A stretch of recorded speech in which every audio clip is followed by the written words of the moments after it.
Salut tout le monde et bienvenue dans cette vidéo pronostic de NXT TakeOver Brooklyn 4 et 2. Je commence quand il y a un avion qui passe et ça c'est le côté brillant du gars qui gère bien son timing. Et de SummerSlam, évidemment, vous allez avoir un timecode, ici probablement en face de moi, ainsi soit-il, pour passer le pronostic de NXT. Si jamais ça ne vous intéresse pas, si vous n'avez pas l'intention de suivre ce PPV, vous auriez tort, à mon humble avis. Donc je les ai rangés par ordre de hype, pas toujours pareil, hein, selon le hypomètre qui est juste là, je crois. Voilà, hein, normalement il n'a pas bougé d'ici. Le match qui est le plus bas sur mon hypomètre est déjà à 3 sur 5. C'est... Vous savez, on a NXT et c'est tout à fait normal.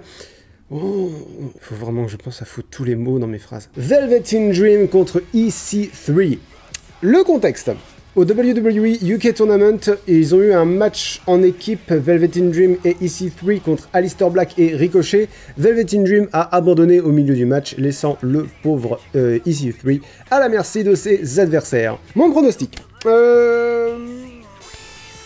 Là, c'est chaud parce que Velvet in Dream en est à 3 défaites consécutives, il me semble, en PPV.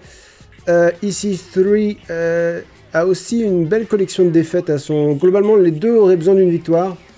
Je pense que celui des deux qui en a le plus besoin, c'est EC3. Parce que EC3, EC3. Je me souviens pas la dernière fois qu'il a eu une bonne grosse victoire. Il aurait pu en avoir une contre Johnny Gargano, mais c'est Gargano qui a gagné en pétant un câble. Donc ouais, non, la raison va plutôt aller vers EC3. Maintenant, le cœur est toujours vers Velvet in Dream, et j'ai vraiment très hâte de voir ce match, parce que Velvet in Dream... Tous ces matchs en takeover ont toujours été grandioses et j'attends de voir. Le deuxième match qui me hype pas à 5 sur 5, mais quand même c'est pas loin, Shayna Baszler contre Kairi Sane. Le contexte. Alors le contexte, Shayna Baszler et Kairi Sane. Alors Kairi Sane a vaincu 3 autres femmes pour avoir le droit de se mesurer à Shayna Baszler pour le titre. Maintenant, ce match a déjà eu lieu 2 fois. La première fois c'était la finale du Mae Young Classic en 2017 où... Kairi Sane a gagné, c'est-à-dire que les deux femmes se sont affrontées, étaient les finalistes d'un tournoi de 32 personnes. Kairi Sane a remporté ce tournoi contre Shayna Baszler. Maintenant, elles se sont réaffrontées depuis à la NXT en février et Shayna Baszler a gagné. Un partout, la balle au centre. Mon pronostic, pour moi, c'est pas à Kairi Sane de faire perdre son titre à Shayna Baszler. C'est la deuxième défense de titre de Baszler depuis WrestleMania, enfin depuis NXT TakeOver New Orleans. Pour moi, ça reste toujours un petit peu tôt, d'autant qu'elle n'a pas beaucoup de matchs. Baszler, c'est un peu une championne à la AJ Styles, c'est-à-dire qu'elle n'a aucun match en dehors des PPV où elle affronte ses aspirantes numéro 1. Donc du coup, la raison plutôt vers Shayna Baszler et le cœur... J'aime beaucoup les deux, je pense que ça va être un excellent match, plutôt vers Shayna Baszler aussi, mais parce qu'il faut choisir, mais sinon je serais content aussi que Kairi Sane gagne. Je vois pas comment ce match pourrait me décevoir. Parlant de match dont je ne vois pas comment il pourrait me décevoir, The Undisputed Era contre Mustache Mountain. Le contexte. Mustache Mountain ont vaincu Undisputed Era au UK Tournament, au WWE UK Tournament. Mustache Mountain sont britanniques, ils sont même anglais si je ne m'abuse. Undisputed Era ont récupéré leur titre 2 semaines plus tard, je crois, dans un match vraiment excellent dans lequel Trent Seven a failli ne pas retrouver l'usage de sa jambe. Si vous voulez en savoir plus, je vous renvoie au Statch du mois de... juillet, dans le dernier épisode de Statch, de toute façon, le Statch 3. Les deux équipes sont géniales, j'aime beaucoup les deux équipes, ce match va être... je vois pas comment je pourrais lui mettre moins que A, rien que l'anticipation, et même s'ils font juste ce qu'ils font d'habitude à la NXT, ça sera un A. Donc le match va être génial, maintenant qui va gagner, je sais pas, et ça n'a aucune importance. Le cœur va plutôt vers Undisputed Era parce que c'est mon équipe préférée, parce que j'aime le côté bad boy, tout simplement. Mais Mustache Mountain, ils sont géniaux aussi, et je serais vraiment très content pour eux qu'ils redeviennent champions. La raison, c'est plus compliqué parce qu'Undisputed Era, ils sont champions depuis quand même très très très longtemps. Du coup, est-ce que le vent du changement n'est pas arrivé? Bah, je pense pas. Je pense qu'Undisputed Era va rester... ils vont rester champions. Parlant d'excellents matchs, toujours à une hype de 5, Adam Cole contre Ricochet. Celui-là va être bon. Celui-là va être très très très très bon. Donc le contexte. Adam Cole a gagné ce titre à NXT TakeOver New Orleans en devenant le tout premier champion nord-américain de la NXT. Et dans le match, donc c'était un match à 6 à l'échelle pour devenir le tout premier champion nord-américain. Dans ce match à 6, il y avait Ricochet. Et Ricochet était à ça de gagner. Adam Cole a juste balancé un peu l'échelle. Ricochet est tombé, Adam Cole a grimpé, il a chopé la ceinture. Donc Ricochet pense qu'il peut vaincre Adam Cole en 1 contre 1. Ils ne se sont jamais affrontés en 1 contre 1, sauf erreur de ma part. Ricochet estime qu'Adam Cole est un lâche qui se cache derrière les membres de son équipe de la Undisputed Era. Là, je suis plus mitigé. Je suis plus mitigé parce que j'aime vraiment beaucoup les deux. Du coup, vous remarquerez qu'à la NXT, c'est souvent ça. La raison va plutôt aller vers... En fait, le truc là, c'est que je pense que si je me plante là, je me plante 2 fois. À mon avis, soit toute la Undisputed Era vont perdre leur titre, et du coup, Mustache Mountain va récupérer les titres et Ricochet aussi, soit ils vont tous rester champions. Donc, moi, c'est les choses telles que je l'envisage. Pour sécuriser mon truc, je vais aller vers une victoire de Ricochet. Pour avoir au moins un de mes deux pronostics corrects. Non, en fait, là que j'y pense, il y a une autre raison qui me fait dire que Ricochet va peut-être devenir champion. C'est que dans tous les autres matchs, donc, spoiler, dans tous les autres matchs, je pense que le champion va rester champion. Du coup, ça ferait beaucoup d'immobilisme pour un NXT TakeOver aussi important. Donc non, allez, je vais rester sur mon avis. Ricochet gagne de cœur et franchement... Faites-nous plaisir, des deux, allez, le cœur suit la raison, mais franchement, Adam Cole pourrait garder le titre. Toujours pareil, je serais vraiment content. Tommaso Ciampa et Johnny Gargano se sont déjà affrontés 2 fois. La première fois, c'était à NXT TakeOver New Orleans, où Johnny Gargano a gagné. La deuxième fois, c'était à NXT TakeOver Chicago, où Tommaso Ciampa a gagné. On pourrait penser que c'est la belle. Pour moi, c'est pas la belle. Pour moi, soit Ciampa va gagner parce que Gargano va faire une erreur exactement comme à Chicago, soit les 2 hommes vont rester à terre pour le compte de 10 et Tommaso Ciampa partira champion. C'est ma grosse hésitation, soit un double KO, soit Ciampa gagne. Je vois pas Johnny Gargano gagner maintenant, c'est trop tôt dans sa nouvelle conception, dans sa nouvelle acception de son personnage. Gargano est en train de sombrer, de faire des trucs, de renier ses principes. Donc je pense que Ciampa repartira champion. Maintenant, est-ce qu'il va gagner ou est-ce qu'il va y avoir une égalité? Le cœur va plutôt vers Ciampa parce que j'aime pas les matchs qui finissent en égalité. En termes de scénario, ce serait bien que ce serait un bel équilibre qu'il y ait une victoire Gargano, une victoire Ciampa et un match nul. Allez, la raison va plutôt aller vers un double KO. Dans l'ensemble, je pense que NXT TakeOver Brooklyn 4 sera un excellent takeover parce que les standards de qualité de NXT sont incroyablement élevés, particulièrement par rapport au roster principal. Et parlons de roster principal, passons au pronostic de SummerSlam. Et toujours pareil, j'ai rangé les matchs, dans l'ordre de celui qui me hype le moins à celui qui me hype le plus. Et on va commencer par celui dont j'ai rien à foutre, Finn Balor contre Baron Corbin. Le contexte, Corbin dit que Balor est petit et qu'il peut pas le battre. Et Finn Balor est bien décidé à montrer qu'il a tort. Mon opinion, pour vous donner un vrai pronostic de raison, il faudrait que j'ai la liste de tous les matchs Balor-Corbin et que je vois où en est la balance pour être du côté où c'est déséquilibré. Parce que c'est strictement un cas de 50-50 booking, on appelle ça. C'est-à-dire, on fait gagner le gentil, on fait gagner le méchant, et puis après, on fait une belle. Sauf que c'est le 50-50 booking, ça va souvent plus loin, c'est-à-dire on fait gagner le gentil, on fait gagner le méchant, on fait gagner le gentil, on fait gagner le méchant, on fait gagner le gentil, on fait gagner le méchant, et à la fin on a une belle. Et du coup ça n'a strictement aucun intérêt parce que personne n'en s'en grandit. Vous allez me dire, c'est un peu ce qu'ils ont fait avec Ciampa Gargano.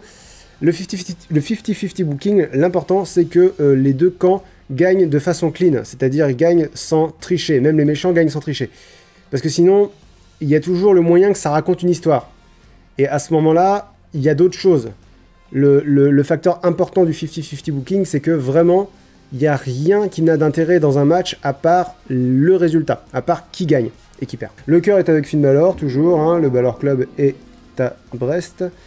Maintenant, le pronostic de raison, je vais vous demander une petite seconde. Alors, ça remonte à mi-juin, ça fait déjà 2 mois que ça dure cette connerie, oh là là là là là là. Corbin a battu Balor, Baron Corbin et Elias ont battu Finn Balor et Bobby Roode. Finn Balor a battu Baron Corbin et Baron Corbin a battu Finn Balor. Donc, ah oui, mais la seule victoire de Finn Balor, c'était en PPV, c'était Extreme Rules. Ouais, mais les chiffres ont l'air de dire que c'est plutôt Finn Balor qui va gagner cette fois-ci. On s'en fout. Le deuxième match qui n'a pas spécialement suscité d'intérêt, c'est Shinsuke Nakamura contre Jeff Hardy au dernier PPV. Oui, pardon, le contexte. Nakamura a battu Jeff Hardy en 5-6 secondes. Depuis, Randy Orton défonce la gueule de Jeff Hardy parce qu'il veut faire de la peine au public. Ça a du sens. Et donc voilà, et là Shinsuke Nakamura a un deuxième match contre Jeff Hardy pour le titre US. Mon avis, au dernier SmackDown, Jeff Hardy a battu Shelton Benjamin, Shinsuke Nakamura a essayé d'intervenir, et Jeff Hardy a réussi à défoncer Shinsuke Nakamura. Maintenant, ça se voit que Jeff Hardy est pas à 100%, ça se voit qu'il est... genre, il arrive à la fin de sa carrière. C'est triste, mais c'est comme ça. Je veux dire, le gars, il a vécu... Jeff Hardy, c'est un miracle qu'il tienne encore debout. C'est un miracle qu'il soit pas mort, Jeff Hardy. Dans le dernier SmackDown, on a vu Randy Orton, donc à la fin de ce match, Jeff Hardy est retourné en coulisses, et on a vu Randy Orton qui s'est comporté encore en avion, mais bordel de merde, c'est le 14 juillet, le 16 août ou quoi? Donc on a vu Jeff Hardy retourner en coulisses, et on a vu Randy Orton qui était à côté des coulisses, mais pas... ouais, bref. Il était derrière un mur, si vous voulez. Et alors, il a fait un coup de méchant de Tintin. Je vais vous montrer ça avec l'écran, hop là. Randy Orton, il regardait Jeff Hardy, comme ça, près du mur. Et puis, mais vraiment comme un méchant de Tintin, il a fait.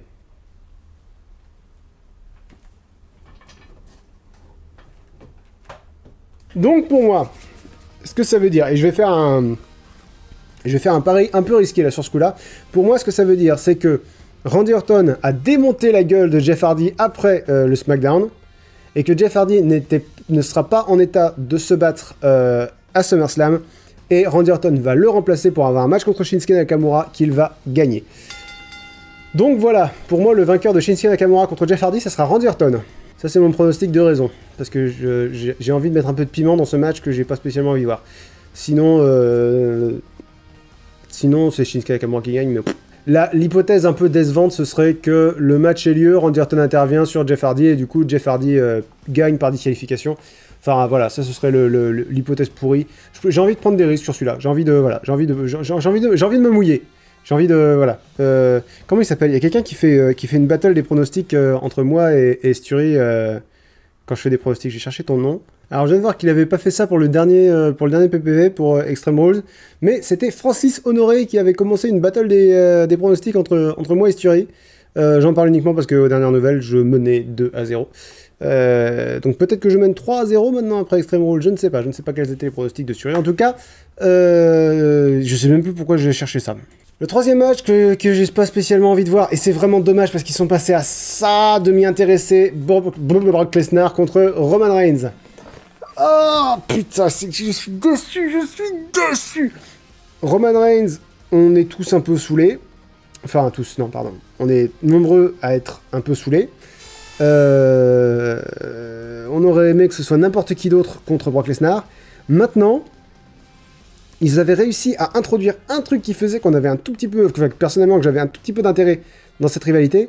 Brock Lesnar commençait à se retourner contre Paul Heyman. C'est-à-dire que il y a 3 semaines...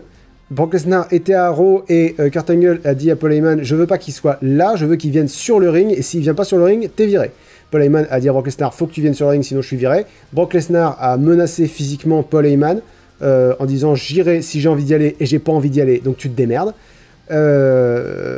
Finalement, Brock Lesnar a fini par venir sur le ring alors que Paul Heyman était en train de pleurer au pied de Kurt Angle pour garder son poste. Et Brock Lesnar a attaqué non seulement Kurt Angle, mais aussi Paul Heyman. La semaine suivante, Paul Heyman a fait une des meilleures promos de l'année en pleurs, mal rasé, disant je ne sais pas ce que Brock Lesnar, ce qui s'est passé. Brock Lesnar a pété un câble, et contre ce Brock Lesnar là, je pense que Roman Reigns n'a aucune chance, à moins que. Et là, on est tous partis, toute la communauté de toute la IWC, Internet Wrestling Community, c'est ça, s'est mis à imaginer qu'est-ce que Paul Heyman a voulu dire, comment est-ce que Roman Reigns pourrait gagner. Roman Reigns qui a déjà échoué 3 fois, 4 fois si on compte WrestleMania 31. Et cette semaine, ils ont tout gâché, en dévoilant qu'en fait tout était un plan de Paul Heyman et Brock Lesnar depuis le début. C'est-à-dire la seule petite zone d'intrigue, de potentiel intérêt qu'il y avait dans cette rivalité, en fait c'était que du vent. Paul Heyman est toujours du côté de Brock Lesnar, et rien n'a changé, vous allez juste avoir un Brock Lesnar contre Roman Reigns tout à fait classique. J'ai pas envie de voir ce match, et je suis même pas sûr d'avoir envie de voir Roman Reigns gagner. La dernière fois, j'avais envie de voir Roman Reigns gagner parce que je voulais voir un peu plus le titre, et là le titre, j'en ai plus rien à foutre, donc j'espère, ouais, j'en suis à espérer que Brock Lesnar va gagner, pour que ce soit quelqu'un d'autre qui le détrône, dans 40 mois, c'est pas grave. Maintenant, en termes de raison, je sais plus quoi penser. Je sais plus quoi penser parce que ça fait 2 pronostics Brock Lesnar contre Roman Reigns où on dit Brock Lesnar va retourner à l'UFC, du coup il va perdre son titre. Ça fait 2 fois qu'on a tort. Je dis on parce que je parle de l'opinion la plus communément admise. Écoutez, peut-être que je vais plonger dans le panneau une 3e fois, mais je pense que Roman Reigns va gagner. Parce qu'il va bien falloir que Brock Lesnar parte à un moment donné à l'UFC, quoi. Ensuite, nous avons B-Team contre The Revival. J'aime beaucoup la B-Team. Je suis un des rares à vraiment beaucoup aimer non seulement leur gimmick, mais aussi leur musique d'entrée. Le fait qu'ils soient invaincus depuis que The Miz est parti, ça veut vraiment dire que The Miz les maintenait sous l'eau, quoi. Je trouve ça vraiment bien, j'aime beaucoup cette histoire.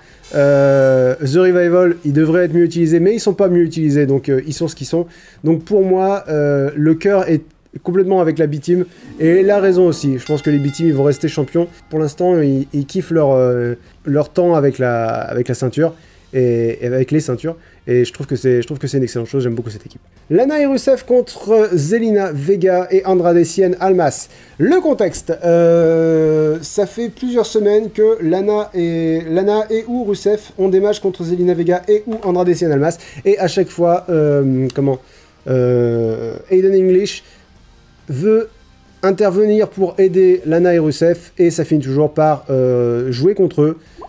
Je vais prendre un pari extrêmement risqué, je vais dire que Zelina Vega et Andrade Cien Almas vont gagner parce que Aiden English va intervenir et que ça va coûter le match à Lana et Rusev. C'est-à-dire que le match qu'on a déjà vu 3 fois, ben on va le revoir ce week-end. Allez, le cœur va aller vers Lana et Rusev, ce serait chouette qu'Aiden English intervienne et que ça profite à Lana et Rusev, mais ça, il n'y a aucune chance que ça arrive. Ensuite, nous avons les Bludgeon Brothers contre les New Day. Pas spécialement de contexte. Là, il y a eu un mini-tournoi pour définir les nouveaux challengers des Bludgeon Brothers. Les New Day ont gagné ce mini-tournoi. Ils se sont déjà affrontés. Les Bludgeon Brothers ont gagné à chaque fois avec facilité. Est-ce que ça va être le moment pour le New Day de revenir dans la course ?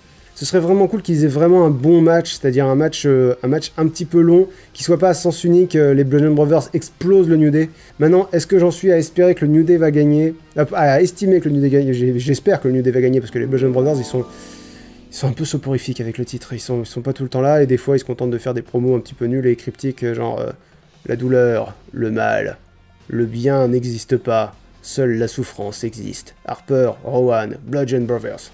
Tape la caméra. J'aimais beaucoup leur gimmick il y a quelques mois. Là, ça commence un peu à retomber. Du coup, le cœur plutôt New Day. La raison... Il n'y a aucune raison que le New Day gagne, hein, vraiment. Ils ont déjà affronté les Bludgeon Brothers plusieurs fois. Ils se sont fait battre à chaque fois. Ce serait une belle histoire que le New Day réussisse enfin à battre les Bludgeon Brothers.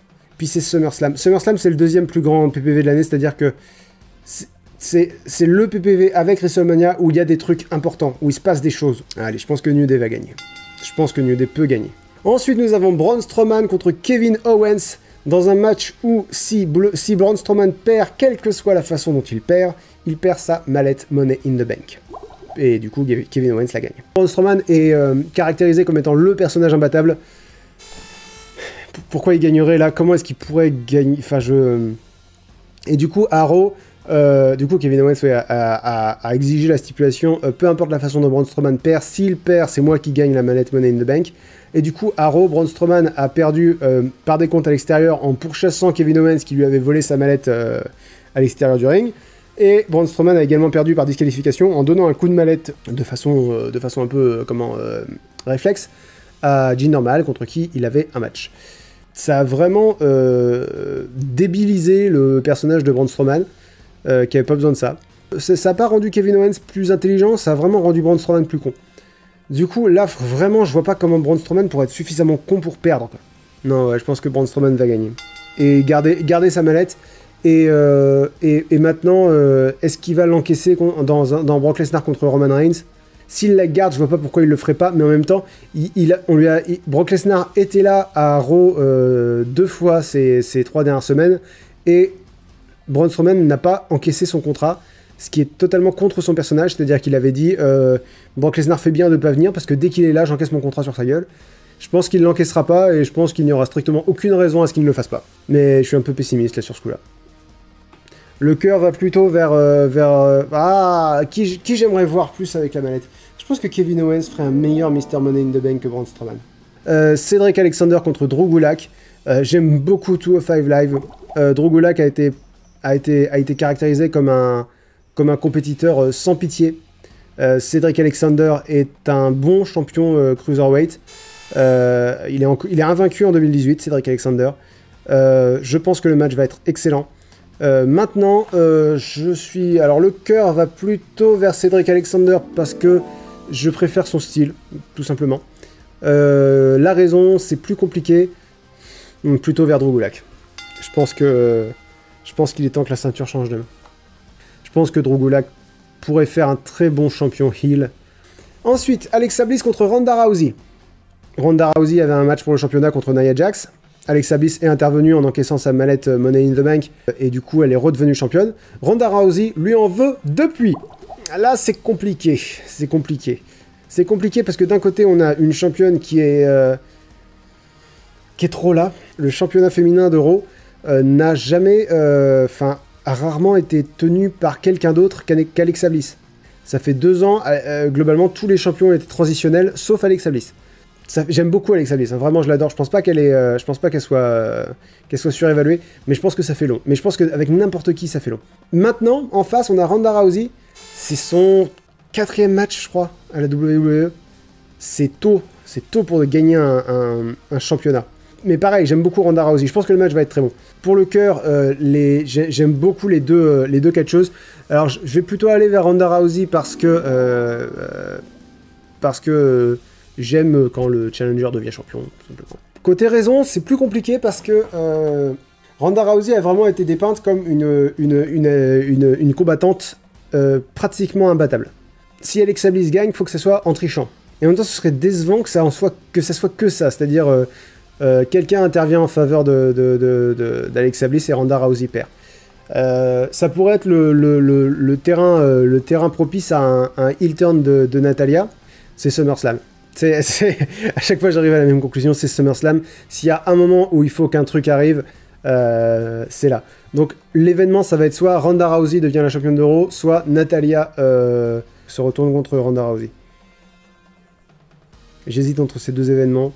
Allez, je vais pencher pour une victoire de Ronda Rousey, mais sans aucune certitude. Sans aucune certitude, et je me trouve même un peu... je pense que je vais être particulièrement mauvais dans ces pronostics parce que je prends beaucoup de risques. Ok, on va passer au match suivant, AJ Styles contre Samoa Joe. Comment ils ont fait pour rater la hype de ce match? Pourquoi je n'ai pas une hype de 5 sur ce match?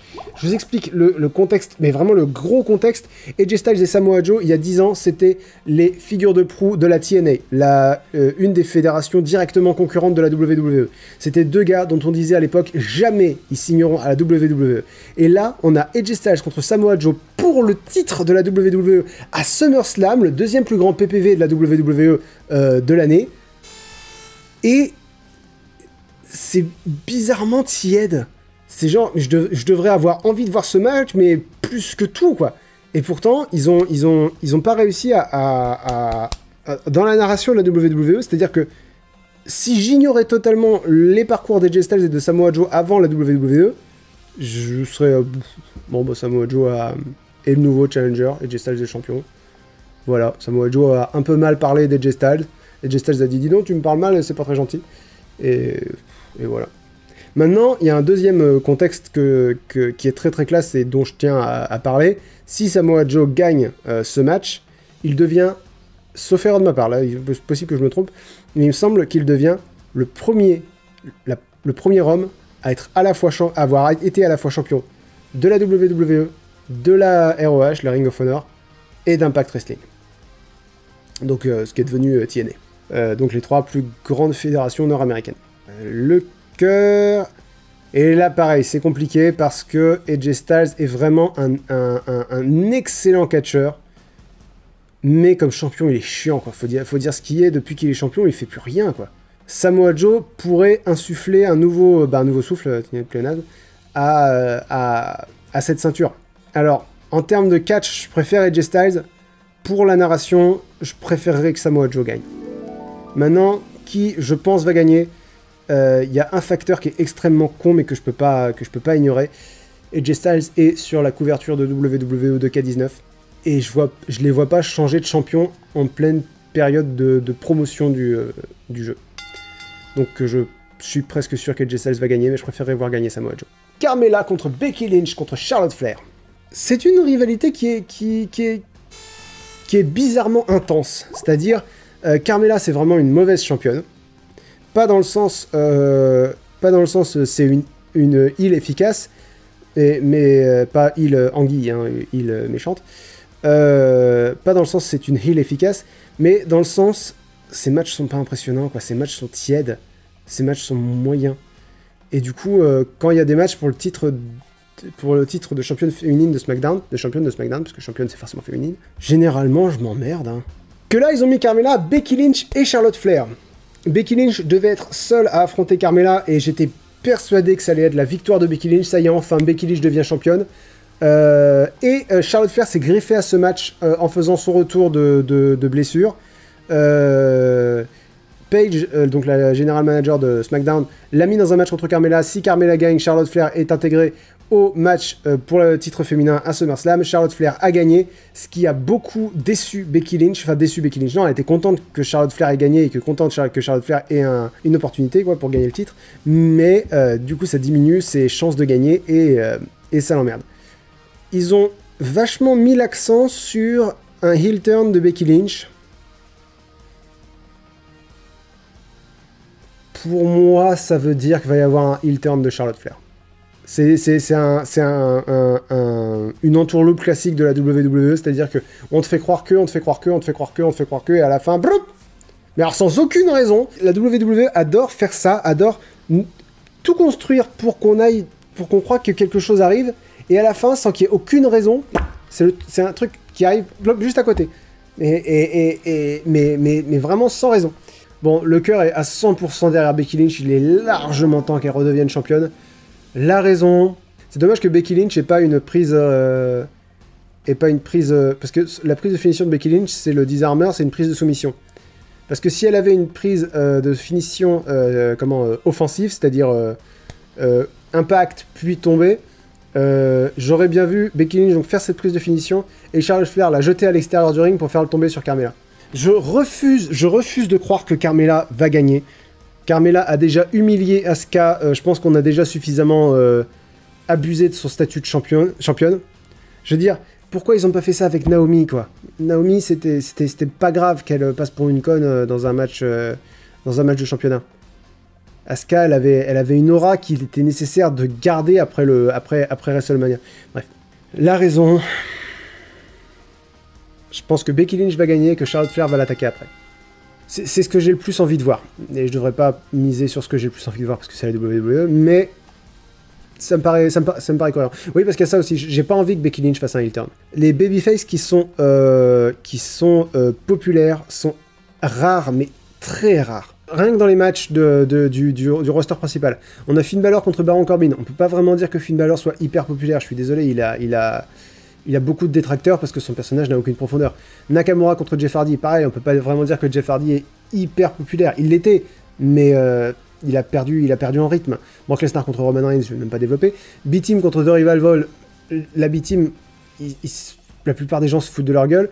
Lana et Rusev, ils étaient hyper populaires en début d'année, ça s'est sérieusement tiédi depuis.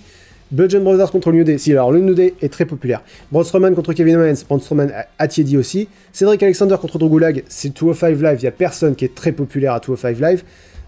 Alexa Bliss contre Ronda Rousey, là je dis rien, Ronda Rousey est hyper populaire. Elle a des détracteurs mais ils sont minoritaires. AJ Styles contre Samoa Joe, AJ Styles est encore très populaire. Il y a Seth Rollins qui est encore totalement populaire. Et Daniel Bryan, il a tiédi mais de fou depuis qu'il est revenu et je sais pas comment c'est possible. Je sais pas comment tu tiédis l'aura de Daniel Bryan. Bref, Becky Lynch est une babyface super efficace. Charlotte Flair est une babyface médiocre. Charlotte Flair était vraiment très très bonne quand elle était méchante. Et autant je suis sûr que Becky Lynch ferait une très bonne méchante, autant je sais que Charlotte Flair n'est pas une très bonne gentille. Donc pour moi, il y a un meilleur équilibre à trouver si Becky Lynch reste du côté face et Charlotte Flair passe du côté heel. Ensuite, nous avons Dolph Ziggler contre Seth Rollins. Seth Rollins ne doit pas seulement battre Dolph Ziggler, mais Dolph Ziggler et Drew McIntyre qui l'accompagnent sur le ring absolument tout le temps. Il n'est pas censé intervenir, mais ça n'empêche pas d'intervenir dans la limite de ce qu'il peut faire. C'est-à-dire que Drew McIntyre a totalement aidé Dolph Ziggler à Extreme Rules dans leur Iron Man match. Cette fois-ci, Seth Rollins a Dean Ambrose dans son coin pour aider à rétablir l'équilibre. Beaucoup de gens parlent d'un heel turn de Dean Ambrose. Le fait qu'en revenant, on avait l'impression qu'il avait passé 9 mois en prison n'aide pas. C'est-à-dire que Dean Ambrose a été blessé pendant 9 mois. Il est revenu à Raw cette semaine avec des deltoïdes extrêmement marqués.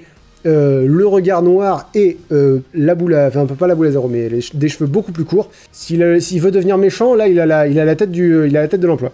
En termes d'histoire, je vois vraiment pas pourquoi Dean Ambrose se retournerait contre Seth Rollins maintenant. D'autant qu'il l'a aidé à Raw cette semaine. Ça n'aurait aucun sens. Donc pour moi, pas de heel turn de Dean Ambrose. Et j'ai même envie de penser que Seth Rollins peut redevenir champion intercontinental. Parce que le cœur, pareil, le cœur hésite entre les deux. Et Seth Rollins était génial comme champion intercontinental. Allez, le cœur va aller vers Seth Rollins. La raison... Et Dean Ambrose est de retour. Ah, et Seth Rollins aussi. Mais j'exclus pas que Dean Ambrose veuille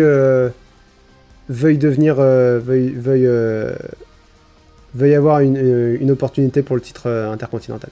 C'est une carte qui est assez imprévisible. Hein. D'habitude, je suis assez confiant sur mes pronostics. Là, sur lesquels je suis vraiment totalement confiant...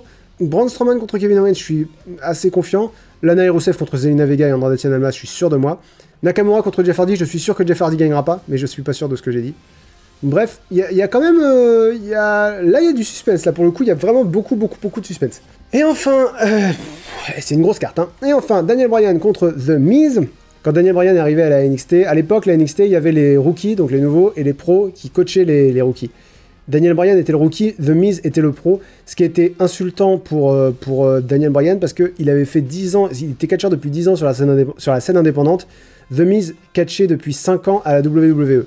Donc du coup, il avait déjà eu 2 championnats, il avait déjà été champion US et champion par équipe à la WWE, mais il avait beaucoup moins d'expérience que Daniel Bryan. Quand Daniel Bryan s'est blessé, quand Daniel Bryan a dû quitter le catch, The Miz a commencé à voler les attaques signatures de Daniel Bryan. Daniel Bryan est devenu general manager de SmackDown. Il a reproché à The Miz d'avoir un style mou, un style sûr, si vous voulez, un style sécure. The Miz lui a dit, et Daniel Bryan d'ajouter que ça faisait de The Miz une sorte de lâche. The Miz a dit ce qui est lâche, c'est de se battre au-delà de ses propres limites et de finir par se blesser et de devoir quitter le ring. Mon style est sûr, mais moi je peux combattre. Daniel Bryan l'a super mal pris, et quand Daniel Bryan est revenu à la WWE en début d'année, on avait envie de voir Daniel Bryan exploser la tronche du Miz. C'était le match pour lequel Daniel Bryan devait revenir. Et alors, la grosse déception, ça a été que Daniel Bryan a d'abord eu une rivalité contre Big Cass dont on se foutait, mais totalement. Et puis, il y a eu le retour de la team El No, qui était très drôle, mais ils ont eu un match et ils ont perdu, quoi. Enfin, en PPV. Ils ont affronté les Bludgeon Brothers et ils sont à peine battus puisque Kane s'est blessé avant le match. Donc le retour de Daniel Bryan a été extrêmement décevant. Et c'est dommage. Mais le fait, tout le contexte de cette rivalité suffit à hyper, à me hyper en tout cas pour le match de ce week-end. Le cœur est avec Daniel Bryan parce que c'est une question de justice. La raison, c'est plus compliqué parce que Daniel Bryan, son contrat avec la WWE arrive à son terme le 1er septembre et il l'a toujours pas renouvelé. Et on est mi-août. Donc de deux choses l'une, soit Daniel Bryan part de la WWE, soit Daniel Bryan reste à la WWE. Et vraiment, personne ne sait vers où ça va. C'est vraiment 50-50 en ce qui concerne le statut de Daniel Bryan à la WWE. J'ai envie de croire que la WWE va vouloir que Daniel Bryan reste et que pour qu'il reste, ils vont lui donner une grosse victoire contre The Miz. Je pense que Daniel Bryan va gagner. Je suis pas 100% confiant là encore, mais je suis assez... Moi, ça me paraît très cohérent. Voilà, c'est tout pour SummerSlam. On se fait le bilan. Donc moi, je vais le voir avec des potes. Ils auront probablement leur pronostic et je pense que je vais live tweeter la battle de pronostic qu'on aura tous les 6. Sinon, bah, je posterai un bilan début de la semaine prochaine, donc peut-être lundi, plus probablement mardi, peut-être même dans la nuit de lundi à mardi, je ne sais pas. Surtout que là, je vais avoir du temps parce que la chaîne Link the Sun, je vais la mettre en pause pendant quelques semaines, quelques mois pour des raisons que vous savez. Parce qu'il faut que je me repose, là j'en ai jusque là. Merci d'avoir suivi Linksoft, je dis ça comme si j'allais fermer la chaîne. Merci d'avoir suivi ces pronostics. On se retrouve pour le bilan et d'ici là, n'hésitez pas donc à me suivre sur les réseaux sociaux, n'hésitez pas à donner sur Tipeee. Merci d'ailleurs à tous les tipeurs, c'est vraiment sympa. Là, vous voyez ce que ça donne les vidéos quand je n'utilise pas le matos qu'on a acheté grâce à vous. Ça, c'est une webcam que j'ai acheté de mes propres deniers et ça, c'est mon petit enregistreur que j'utilise depuis tant d'années maintenant. Voilà, ça donne ça quand vous n'êtes pas impliqué. Donc merci infiniment de vous impliquer. Et on se dit, à la semaine prochaine pour le bilan. Concernant les vidéos sur Link the Sun, je sais pas, je sais que de toute façon on fera un calendrier de l'avant. Donc au plus tard, on se revoit le 1er décembre. J'aurai probablement posté d'autres vidéos d'ici là. Je peux pas vous le garantir, mais je pense que ça va se passer comme ça. Voilà, bonne fin de journée à tous, ciao!